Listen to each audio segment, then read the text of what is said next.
नमस्कार दोस्तों, स्वागत है आपका हमारे YouTube चैनल साहित्य सुधा में।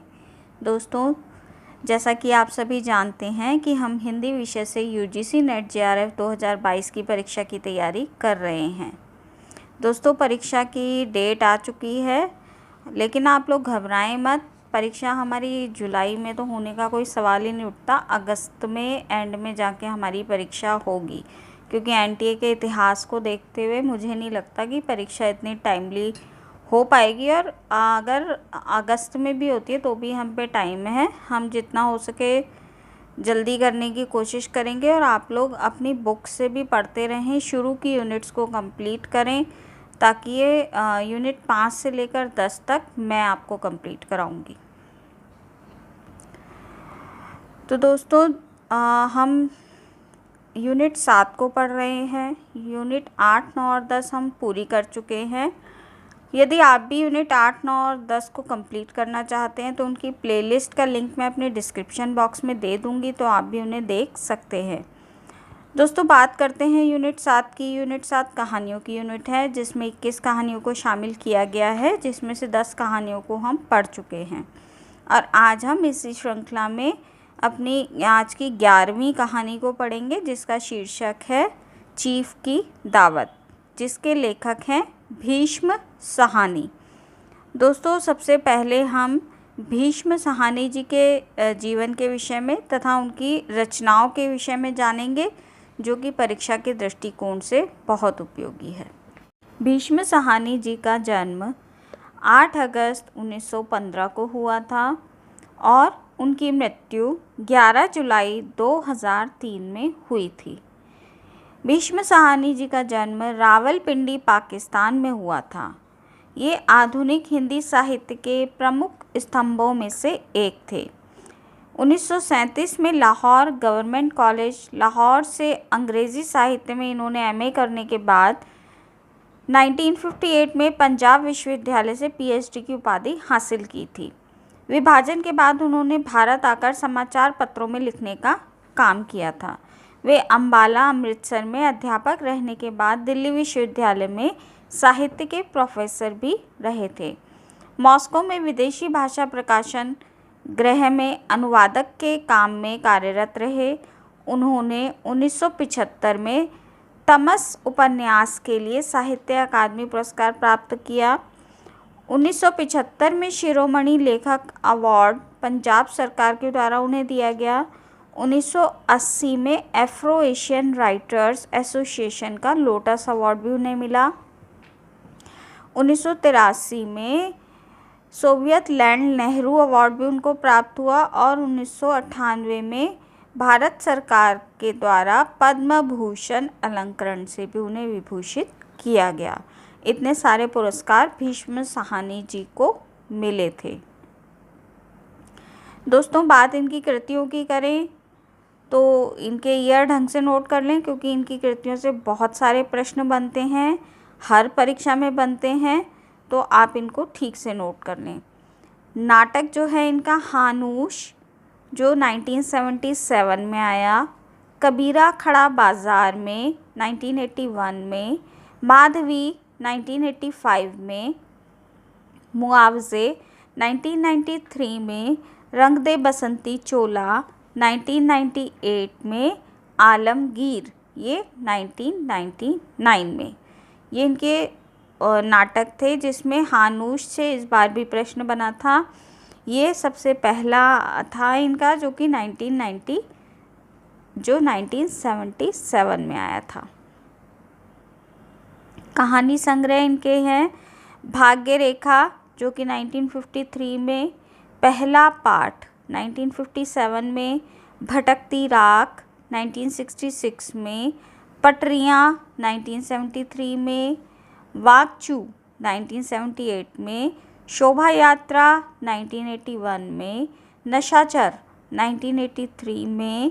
पाली 1989 में और डायन 1998 में। बात करते हैं इनके उपन्यासों की, तो झरोखे जो कि 1967 में। कड़ियाँ 1970 में। तमस 1973 में। इसको हम जब उपन्यास पढ़ेंगे तो इसको हम पढ़ने वाले हैं।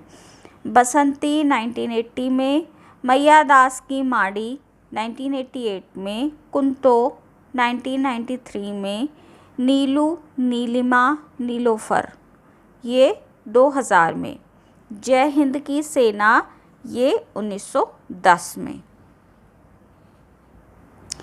आत्मकथा इन्होंने लिखी आज के अतीत 2003 में।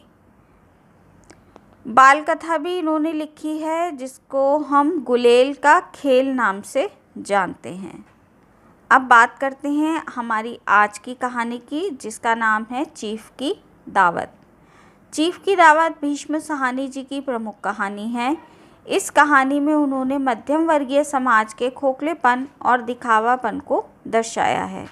इस कहानी में स्वार्थी बेटे श्यामनाथ को अपनी विधवा बुढ़िया माँ का बलिदान नज़र नहीं आता है, बल्कि उसे लगता है कि यह माँ होने के नाते जो कुछ भी वह उसके लिए कर रही हैं ये उनका फ़र्ज़ है।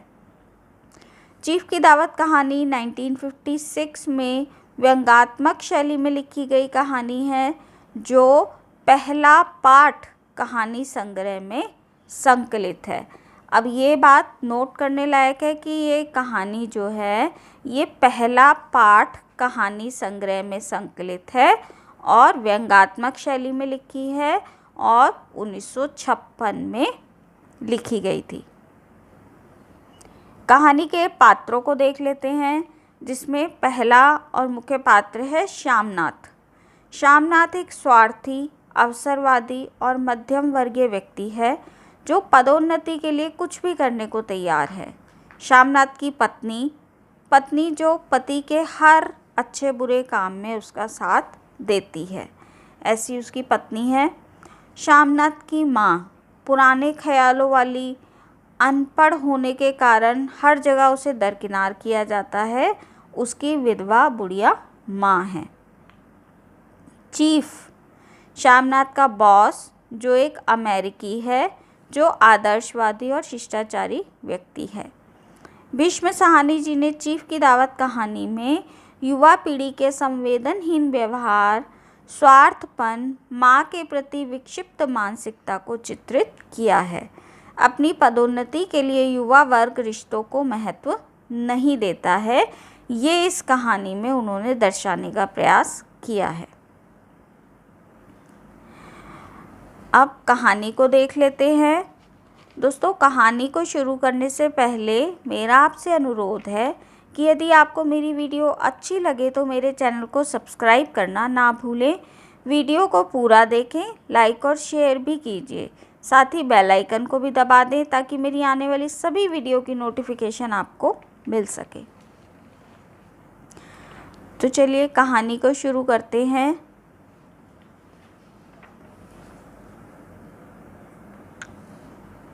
आज मिस्टर श्यामनाथ के घर चीफ की दावत थी। श्यामनाथ और उसकी धर्मपत्नी को पसीना पोंछने की भी फुर्सत नहीं थी। पत्नी ड्रेसिंग गाउन पहने, उलझे हुए बालों का जूड़ा बनाए, मुंह पर फैली हुई सुर्खी और पाउडर को मले और मिस्टर श्यामनाथ सिगरेट पर सिगरेट फूंकते जा रहे थे। चीज़ों की फहरिस्त को हाथ में थामे एक कमरे से दूसरे कमरे तक आ जा रहे थे। आखिर 5 बजते बजते तैयारी मुकम्मल होने लगी। कुर्सियाँ, मेज़, तिपाहियाँ, नैपकिन, फूल सब बरामदे में पहुँच गए। ड्रिंक का इंतज़ाम बैठक में कर दिया गया। अब घर का फालतू सामान अलमारियों के पीछे और पलंगों के नीचे छिपाया जाने लगा। तभी श्यामनाथ के सामने सहसा एक अड़चन खड़ी हो गई। माँ का क्या होगा? इस बात की ओर तो उनका ध्यान ही नहीं गया और उनकी कुशल गृहिणी का भी ध्यान इस ओर नहीं गया। मिस्टर श्यामनाथ श्रीमती की ओर घूमकर अंग्रेजी में बोले, माँ का क्या होगा? श्रीमती काम करते करते ठहर गई और थोड़ी देर तक सोचने के बाद बोली, इन्हें पिछवाड़े और इनकी सहेली के घर भेज दो। रात भर बेशक चाहे वहीं रहें और कल आ जाएं। श्यामनाथ सिगरेट मुंह में रखे सिकुड़ी आंखों से श्रीमती के चेहरे की ओर देखते हुए पल भर सोचते रहे, फिर सिर हिलाकर बोले, नहीं, मैं नहीं चाहता कि उस बुढ़िया का आना जाना यहाँ फिर से शुरू हो जाए। यहाँ बात उसकी माँ की सहेली की हो रही है जो पहले उनके आती थी, लेकिन बाद में उसका आना जाना यहाँ पर बंद हो गया था। पहले ही बड़ी मुश्किल से उसका आना जाना बंद किया था। माँ से कहें कि जल्दी से खाना खा लें और शाम को ही अपनी कोठरी में चली जाएं। मेहमान कहीं 8 बजे आएंगे तो इससे पहले ही सब काम निपट ले। सुझाव ठीक था, दोनों को ही पसंद आ गया था। मगर फिर सहसा श्रीमती बोल उठी, जो वह सो गई और नींद में उन्हें खर्राटे आने लगे तो? साथ ही तो बरामदा है जहाँ लोग खाना खाएंगे, तो इन्हें कह देंगे कि अंदर से दरवाज़ा बंद कर लें, मैं बाहर से ताला लगा दूँगा, और या माँ से कह देता हूँ कि अंदर जाकर सोए नहीं, बैठी रहें, और क्या। और जो सो गई तो डिनर का क्या मालूम कब तक चले, 11 बजे तक तो तुम ड्रिंक करते रहते हो। श्यामनाथ कुछ खींच उठे, हाथ झटकते हुए बोले, अच्छी भली है भाई के पास जा रही थी, तुमने यूं ही खुद अच्छा बनने के लिए बीच में टांग अड़ा दी। वहाँ तुम माँ और बेटे की बातों में मैं क्यों बुरी बनूं? तुम जानो और वह जाने, ये श्यामनाथ की पत्नी ने कहा। मिस्टर श्यामनाथ चुप रहे।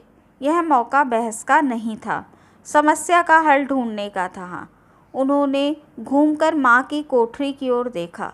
कोठरी का दरवाज़ा बरामदे में खुलता था। बरामदे की ओर देखते हुए वे झट से बोले, मैंने सोच लिया है, और उन्हीं कदमों से माँ की कोठरी की ओर बाहर जाकर खड़े हो गए। माँ दीवार के साथ एक चौकी पर बैठी हुई थी। दुपट्टे में मुंह सिर लपेटे माला जप रही थी। सुबह से तैयारी होती देखते हुए माँ का भी दिल धड़क रहा था। बेटे के दफ्तर का बड़ा साहब घर पर आ रहा है, सारा काम सुबीते से चल जाए। माँ, आज तुम खाना जल्दी खा लेना, श्यामनाथ ने अपनी माँ से कहा। मेहमान लोग 7:30 बजे आ जाएंगे। माँ ने धीरे से मुंह पर से दुपट्टा हटाया और बेटे को देखते हुए कहा, आज मुझे खाना नहीं खाना है बेटा, तुम तो जानते ही हो, मांस मछली बने वो मैं सब कुछ खाती नहीं हूँ। जैसे भी हो अपने काम से जल्दी निपट लेना, अच्छा बेटा। और माँ, हम लोग पहले बैठक में बैठेंगे, उतनी देर तक तुम यहाँ बरामदे में बैठना, फिर जब यहाँ आ जाएंगे तो तुम गुसल खाने के रास्ते अब बैठक में चली जाना। माँ अवाक होकर बेटे का चेहरा देखने लगी, फिर धीरे से बोली, अच्छा बेटा। और माँ, आज जल्दी से सो नहीं जाना, तुम्हारे खर्राटे की आवाज़ दूर तक जाती है। माँ लज्जित सी आवाज़ में बोली, क्या करूँ बेटा, मेरे बस की बात नहीं है, जब से बीमारी से उठी हूँ नाक से सांस नहीं ले सकती। मिस्टर श्यामनाथ ने इंतज़ाम तो कर दिया, फिर भी उनकी उधेड़ बुन खत्म नहीं हुई। जो चीफ अचानक उधर आ निकले तो 8-10 मेहमान होंगे, फिर देसी अफसर, उनकी स्त्रियां भी होंगी। कोई भी गुसल खाने की तरफ जा सकता है। शोभ और क्रोध में वह झुंझुलाने लगे। एक कुर्सी को उठाकर बरामदे में कोठरी के बाहर रखते हुए बोले, आओ माँ, इस पर ज़रा बैठो तो। माँ माला संभालती हुई, पल्ला ठीक करती हुई उठी और धीरे से कुर्सी पर आकर बैठ गई। यूँ नहीं माँ, टांगे ऊपर चढ़ा कर नहीं बैठते, वह खाट नहीं है। माँ ने टांगे नीचे उतार लीं। और खुदा के वास्ते नंगे पाँव नहीं घूमना माँ, ना ही वह खड़ाऊ पहनकर सामने आ जाना। किसी दिन ये तुम्हारी खड़ाऊ मैं बाहर फेंक दूँगा। माँ तब भी चुप रही। कपड़े कौन से पहनोगी माँ? जो हैं वही पहनूंगी बेटा, जो कहो तो कुछ और पहन लूँ। मिस्टर श्यामनाथ सिगरेट मुंह में रखे फिर अधखुली आंखों से माँ की ओर देखने लगे और माँ के कपड़ों को देखकर सोचने लगे। श्यामनाथ हर बात में तरतीब चाहते थे। घर का जब संचालन उसने उनके हाथ में था। खूंटियाँ कमरों में कहाँ लगाई जाएं, बिस्तर कहाँ बिछे, किस रंग के पर्दे लगाए जाएं, श्रीमती कौन सी साड़ी पहने, मेज़ किस साइज़ की हो। श्यामनाथ को यह चिंता थी कि अगर चीफ का साक्षात माँ से हो गया तो कहीं वह लज्जित ना होना पड़े, चीफ के सामने कहीं उन्हें लज्जित ना होना पड़े। माँ को सिर से पाँव तक देखते हुए बोले, तुम सफ़ेद कमीज़ और सफ़ेद सलवार पहन लो। माँ, पहन के आओ, देखूं तो ज़रा तुम्हें। माँ धीरे धीरे से उठी और अपनी कोठरी में कपड़े पहनने के लिए चली गई। यह माँ का झमेला ही रहेगा। फिर उन्होंने अपनी स्त्री से अंग्रेज़ी में कहा, कोई ढंग की बात हो तो कहें भी। अगर कहीं कोई उल्टी सीधी बात हो गई और चीफ को बुरा लग गया तो सारा मज़ा ख़राब हो जाएगा। माँ सफ़ेद कमीज़ और सफ़ेद सलवार पहनकर कोठरी से बाहर आ गई। छोटा सा कद, सफ़ेद कपड़ों में लिपटा, छोटा सा सूखा हुआ शरीर, धुंधली आँखें, केवल सिर के आधे झड़े हुए बाल पल्ले की ओट में छिपे पाए थे। पहले से कुछ कम कुरूप नज़र आ रही थी। चलो ठीक है माँ, कोई चूड़ियाँ वूड़ियाँ हो तो पहन लो, कोई हर्ज नहीं है। चूड़ियाँ कहाँ से लाऊं बेटा, तुम तो जानते हो कि सब जेवर तुम्हारी पढ़ाई के लिए बिक गए हैं। यह वाक्य श्यामनाथ को तीर की तरह लगा। तनक कर बोले, यह कौन सा राग छेड़ दिया माँ, सीधा कह दो नहीं है जेवर, बस। इससे पढ़ाई लिखाई का क्या ताल्लुक, जो जेवर बिका तो कुछ बनकर ही आया हूँ, निरा लंडूरा तो नहीं लौट आया। जितना दिया था उससे दुगना ले लेना। मेरी जीभ जल जाए बेटा जो तुमसे जेवर लूँगी, मेरे मुंह से यूं ही निकल गया, जो होते तो लाख बार पहनती। 5:30 बज चुके थे। अभी मिस्टर श्यामनाथ को खुद भी नहा धोकर तैयार होना था। श्रीमती कब की अपने कमरे में जा चुकी थी। श्यामनाथ जाते हुए एक बार फिर माँ को हिदायत करते गए, माँ, रोज़ की तरह गुमसुम बन के नहीं बैठी रहना। अगर साहब इधर जा निकलें और कोई बात पूछे तो ठीक से बात का जवाब देना। मैं ना पढ़ी ना लिखी बेटा, मैं क्या बात करूँगी उनसे। तुम ही कह देना, माँ अनपढ़ है, कुछ जानती समझती नहीं है, वह मुझसे कुछ नहीं पूछेंगे। 7 बजते बजते माँ का दिल धक धक करने लगा। अगर चीफ सामने आ गया, उसने मुझसे कुछ पूछा तो मैं क्या जवाब दूंगी। अंग्रेज़ को तो दूर से ही देखकर वह घबरा उठती थी। यह तो अमरीकी है, ना मालूम क्या पूछे, मैं क्या कहूँगी। माँ का जी चाहा कि चुपचाप पिछवाड़े विधवा सहेली के घर चली जाए, मगर बेटे के हुक्म को कैसे टाल सकती थी। चुपचाप कुर्सी पर से टांगे लटकाए वहीं बैठे रही। एक कामयाब पार्टी वह है जिसमें ड्रिंक्स कामयाबी से चल जाए। श्यामनाथ की पार्टी सफलता के शिखर चूमने लगी। वार्तालाप उसी रॉ में बह रहा था जिस रॉ में ग्लास भरे जा रहे थे। कहीं कोई रुकावट नहीं थी, कोई अड़चन नहीं थी। साहब को विस्की पसंद आई थी। मेम साहब को हमारे घर के पर्दे बड़े पसंद आए। सोफ़ा का डिज़ाइन पसंद आया था। कमरे की सजावट पसंद आई थी। इससे बढ़कर और क्या चाहिए। साहब तो ड्रिंक के दूसरे दौर में ही चुटकुले और कहानियाँ कहने लग गए थे। दफ्तर में जितना रौब रखते थे, यहाँ पर उतना ही दोस्त परवर हो रहे थे। और उनकी स्त्री काला गाउन पहने, गले में सफ़ेद मोतियों का हार, सेट और पाउडर की महक से ओत प्रोत कमरे में बैठी सभी देसी स्त्रियों की आराधना का केंद्र बनी हुई थी। बात बात पर हंसती, बात बात पर सिर हिलाती, और श्यामनाथ की स्त्री से तो ऐसे बात कर रही थी जैसे कि उनकी पुरानी सहेली हो। और इसी रौ में पीते पिलाते 10:30 बज गए। वक्त गुजरते पता ही नहीं चला। आखिर सब लोग अपने अपने गिलासों में से आखिरी घूंट पीकर खाना खाने के लिए उठे और बैठक से बाहर की ओर निकले। आगे आगे शामनाथ रास्ता दिखाते हुए और पीछे चीफ और दूसरे मेहमान। बरामदे में पहुंचते ही शामनाथ सहसा ठिठक गए। जो दृश्य उन्होंने देखा उससे उनकी टांगें लड़खड़ा गईं और क्षण भर में सारा नशा हिरन होने लगा। बरामदे में एन कोठरी के बाहर माँ अपनी कुर्सी पर ज्यों त्यों बैठी थी, मगर दोनों पांव कुर्सी की सीट पर रखे हुए थे और सिर दाएं से बाएं की ओर, बाएं से दाएं की ओर झूल रहा था और मुंह से लगातार गहरे खर्राटे की आवाज़ आ रही थी।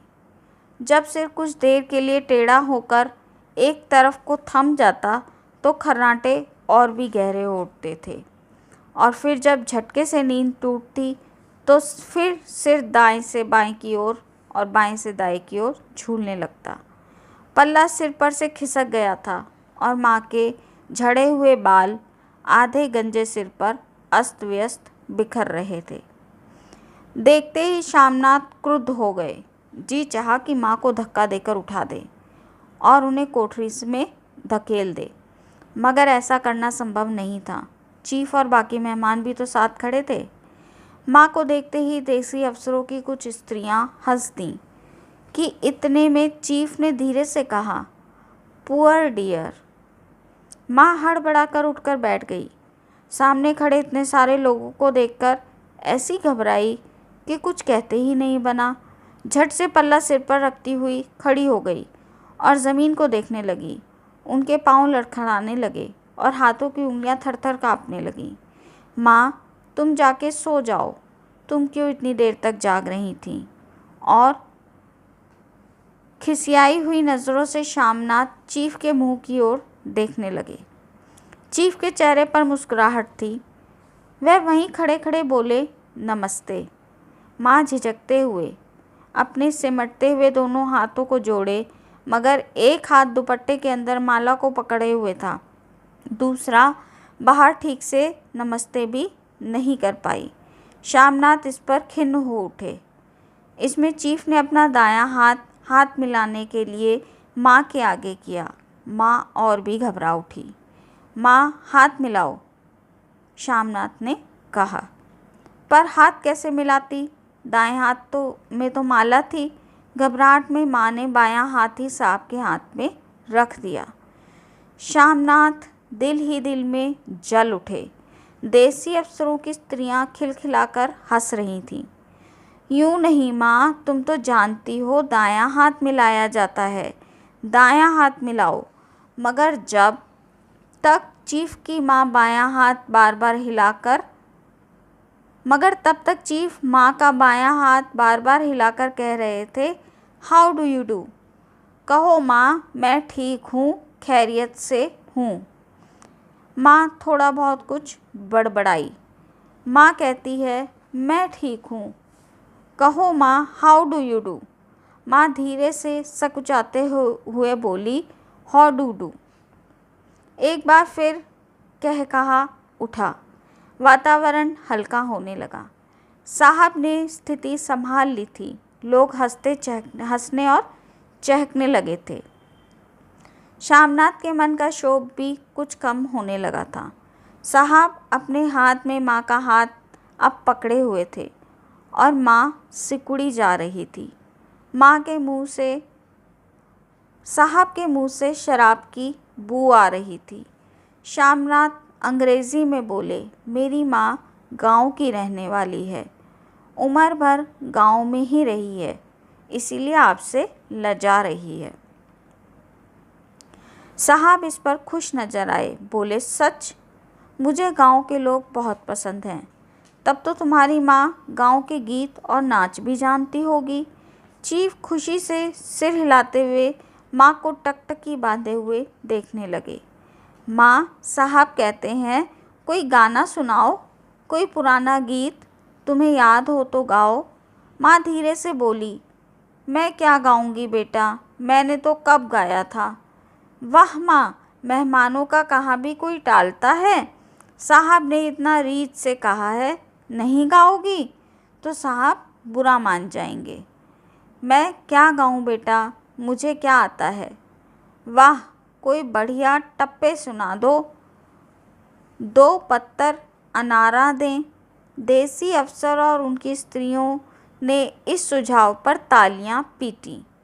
माँ कभी दीन दृष्टि से बेटे के चेहरे को देखती तो कभी पास खड़ी बहू के चेहरे को। इतने में बेटे ने गंभीर आदेश भरे लिहाज में कहा, माँ, इसके बाद में हाँ या ना का सवाल नहीं उठाना चाहता है। माँ बैठ गई और क्षीण, दुर्बल, लरचती आवाज़ में एक पुराना विवाह का गीत गाने लगी। हरियाणी माए, हरियाणी भेड़ें, हरियाँ ते भागी भरियाँ हैं। ये उन्होंने गीत गाया था। ये उस गीत की 2 पंक्तियाँ हैं। देसी स्त्रियाँ खिलखिलाकर हंस उठीं। 3 पंक्तियाँ गाकर माँ चुप हो गई। बरामदा तालियों से गूंज उठा। साहब तालियां पीटना बंद ही ना करते थे। श्यामनाथ की खींच प्रसन्नता और गर्व में बदल उठी थी। माँ ने पार्टी में नया रंग भर दिया था। तालियां थमते ही साहब बोले, पंजाब के गांव की दस्तकारी क्या है। श्यामनाथ खुशी से झूम रहे थे। बोले, ओ बहुत कुछ साहब, मैं आपको एक सेट उन चीज़ों का भेंट करूँगा, आप उन्हें देखकर खुश हो जाएंगे।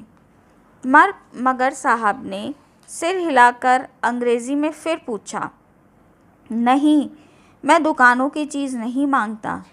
पंजाबियों के घरों में क्या बनता है, औरतें खुद क्या बनाती हैं।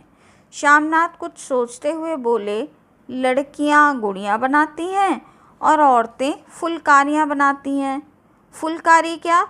श्यामनाथ फुलकारी का मतलब समझाने की असफल चेष्टा करने के बाद माँ से बोले, क्यों माँ, कोई पुरानी फुलकारी घर में है क्या? माँ चुपचाप अंदर गई और अपनी पुरानी फुलकारी उठाकर ले आई। साहब बड़ी रुचि से फुलकारी को देखने लगे। पुरानी फुलकारी थी, जगह जगह से उसके धागे टूट रखे थे और कपड़ा फटने लगा था। साहब की रुचि को देखकर श्यामनाथ बोले, यह फटी हुई है साहब, मैं आपको नई बनवा कर दे दूँगा। माँ बना देंगी? क्यों माँ, साहब को फुलकारी बहुत पसंद है, तुम ऐसी फुलकारी बना दोगी ना? माँ चुप रही, फिर डरते डरते धीरे से बोली, अब मेरी नज़र कहाँ है बेटा, बूढ़ी आंखें क्या देखेंगी। मगर माँ का वाक्य बीच में ही तोड़ते हुए श्यामनाथ ने कहा, साहब वह ज़रूर बना देंगी, आप उसे देखकर खुश हो जाएंगे। साहब ने सिर हिलाया और धन्यवाद किया। हल्के हल्के झूमते हुए खाने की मेज़ की ओर बढ़ गए। बाकी मेहमान भी उनके पीछे पीछे हो लिए। जब मेहमान बैठ गए और माँ पर से सबकी आंखें हट गईं, तो माँ धीरे से कुर्सी पर से उठी और सबकी नज़रें बचाती हुई अपनी कोठरी में चली गई। मगर कोठरी में बैठने की ही देर थी कि आँखों से छल छल आंसू बहने लगे। वह दुपट्टे से बार बार उन्हें पोंछती, पर वह बार बार उमड़ आते, जैसे बरसों का बांध टूट गया हो। माँ ने बहुतेरा दिल को समझाया, हाथ जोड़े भगवान का नाम लिया, बेटे के चिरायु होने की प्रार्थना की, बार बार आंखें बंद की, मगर आंसू बरसात के पानी की तरह जैसे थम ही नहीं रहे थे। आधी रात का वक्त होगा। मेहमान खाना खाकर जा चुके थे। माँ दीवार पर सटकर बैठी आंखें फाड़े दीवार को देखी जा रही थी। घर के वातावरण में तनाव ढीला पड़ चुका था। मोहल्ले की निस्तब्धता श्यामनाथ के घर भी छा चुकी थी। केवल रसोई में प्लेटों के खनकने की आवाज़ आ रही थी। तभी सहसा माँ की कोठरी का दरवाज़ा ज़ोर से खटकने लगा। माँ, दरवाज़ा खोलो। माँ का दिल बैठ गया। हड़बड़ाकर उठ बैठी। क्या मुझसे फिर कोई भूल हो गई है? माँ कितनी देर से अपने आप को कोस रही थी। कि क्यों नींद नहीं आई उसे, क्यों उसे नींद आ गई, क्यों वह वहाँ बैठकर ऊबने लगी। क्या बेटे ने अभी तक उसे क्षमा नहीं किया होगा। माँ उठी और कांपते हाथों से दरवाज़ा खोल दिया। दरवाज़ा खुलते ही श्यामनाथ झूमते हुए आगे बढ़ आए और माँ को आलिंगन में भर लिया। ओ अम्मी, तुमने आज रंग लगा दिया। साहब तुमसे इतना खुश हुए हैं कि मैं क्या कहूँ। ओ अम्मी, ओ अम्मी। माँ की छोटी सी काया सिमटकर बेटे के आलिंगन में छिप गई। माँ की आंखों में फिर से आंसू आ गए। उन्हें पहुँचती हुई धीरे से बोली, बेटा तुम मुझे हरिद्वार भेज दो। मैं कब से कह रही हूँ। श्यामनाथ का झूमना सहसा बंद हो गया और उनकी पेशानी पर फिर से तनाव के बल पड़ने लगे। उनकी बाहें माँ के शरीर पर से हट गईं। क्या कहा माँ? यह कौन सा नया राग तुमने छेड़ दिया है? श्यामनाथ का क्रोध बढ़ने लगा। बोलते गए, तुम मुझे बदनाम करना चाहती हो ताकि दुनिया वाले कहें कि बेटे ने माँ को अपने पास नहीं रखा। नहीं बेटा, अब तुम अपनी बहू के साथ रखो। अब तुम बहू के साथ रहो, जैसा मन चाहे वैसे रहो। मैंने अपना खा पहन लिया, अब मैं यहाँ क्या करूँगी। थोड़े दिन ज़िंदगी के बाकी हैं, भगवान का नाम लूँगी, इसीलिए मुझे हरिद्वार भेज दो। तुम चली जाओगी तो फुलकारी कौन बनाएगा? साहब से तुम्हारे सामने ही फुलकारी देने का इकरार किया है ना मैंने। मेरी आंखें अब नहीं हैं बेटा जो फुलकारी बना सकूं। तुम कहीं और से बनवा लो या बनी बनाई ले लो। माँ, तुम मुझे धोखा देकर यूँ चली जाओगी, मेरा बनता काम बिगड़ जाएगा। जानती नहीं, साहब खुश होगा तो मुझे तरक्की मिलेगी। माँ चुप हो गई, फिर बेटे के मुंह की ओर देखती हुई बोली, क्या तेरी तरक्की होगी? क्या साहब तेरी तरक्की कर देगा? क्या उसने कुछ ऐसा कहा है? कहा नहीं है माँ, मगर देखती नहीं कितना खुश होकर गया है। कहता था जब तेरी माँ फुलकारी बनाना शुरू करेगी तो मैं देखने के लिए आऊँगा कि वो कैसे बनाती है। जो साहब खुश हो गया तो मुझे इससे बड़ी नौकरी भी मिल सकती है और मैं बड़ा अफसर भी बन सकता हूँ। माँ के चेहरे का रंग बदलने लगा। धीरे धीरे उनकी झुर्रियों भरा मुंह खिलने लगा। आंखों में हल्की हल्की सी चमक आने लगी। तो तेरी तरक्की होगी बेटा, तरक्की यूं ही हो जाएगी। साहब को खुश रखूँगा तो होगी ना, वरना उनकी खिदमत करने वाले और भी हैं। तो मैं बना दूँगी बेटा, जैसे बन पड़ेगा वैसे बना दूँगी। और माँ दिल ही दिल में फिर बेटे के उज्जवल भविष्य की कामनाएं करने लगी। और मिस्टर श्यामनाथ, अब सो जाओ माँ कहते हुए तनिक लड़खड़ाते हुए अपने कमरे की ओर चल दिए। यहाँ पर ये कहानी समाप्त होती है। दोस्तों, हमने कहानी देखी किस तरीके से बच्चे अपने माता पिता को बूढ़े होने के बाद एक बोझ समझने लगते हैं, लेकिन मतलब पड़ने पर वे उनसे अपने काम निकलवाने के लिए आ जाते हैं। मैं आपसे यही कहूँगी कि आप ऐसे बच्चे ना बने। तो चलिए अपनी वीडियो को यहीं समाप्त करती हूँ एक अच्छे से मैसेज के साथ, और मिलती हूँ आपसे अगली वीडियो में अगले टॉपिक के साथ।